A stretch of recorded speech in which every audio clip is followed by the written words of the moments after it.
Você já ouviu falar em ginecologia natural? Esse termo até parece uma especialidade médica, mas não tem nada a ver com isso.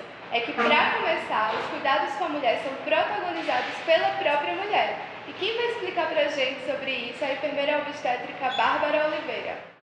Oi, Vanessa.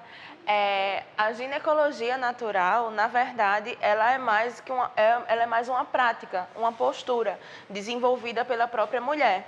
E aí, na verdade, as questões que envolvem a ginecologia natural, elas prezam pelo autoconhecimento, pela autoobservação, pelo desenvolvimento da autonomia e controle sobre o próprio corpo, né? Então, seria disso que ela trata basicamente. E não necessariamente de cuidados restritos a profissionais da saúde direcionada a essas mulheres. E como é que começou esse movimento? A ginecologia natural, ela existe desde que o mundo é mundo, né? Desde que existem as benzendeiras, as curandeiras, mulheres, né? As matronas que tinham um conhecimento que era passado, né, de família, dentro e fora da família, de mulheres para mulheres. Então, que envolviam desde rituais de iniciação, né, da passagem, rituais de passagem de menina para mulher, e aí depois, né, do que elas consideravam essa passagem, e depois vem com a assistência ginecológica, depois a assistência ao parto, né, toda uma rede de cuidados que envolviam essa passagem de conhecimento entre mulheres. Quando a gente percebe os termos ginecologia natural, parece que fica aquele receio de que algumas pessoas acreditem que podem substituir a ginecologia, a consulta ginecológica tradicional da ginecologia natural, mas não há uma substituição, né? Isso perpassa o entendimento de que os cuidados, né, eles não se anulam e que sim, um complementa o outro. A partir do momento que a ginecologia natural é mais uma postura preventiva e de observação, de delimitação do momento que você deve procurar uma ajuda, né, profissional, uma ajuda especializada, a ginecologia tradicional ela vai tratar realmente de tratamentos, né? Não se trata, muitas vezes, quando a gente utiliza a palavra natural, parece que a gente está propondo que se cure doenças enormes com chá, com planta.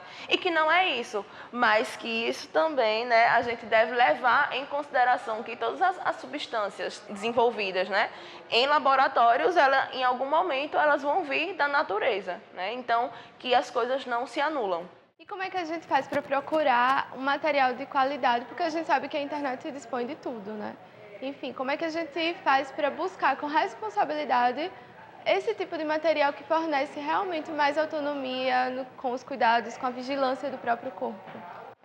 A educação preventiva hoje em dia, ela costuma, dentre várias debilidades que a gente possa ter no Sistema Único de Saúde, mas a educação preventiva ela é uma das coisas que funciona bem. Então, geralmente, as unidades de saúde tratam de grupos, né, de mulheres, grupos de planejamento, atividades educativas nas salas de espera que podem direcionar a um conhecimento básico inicial.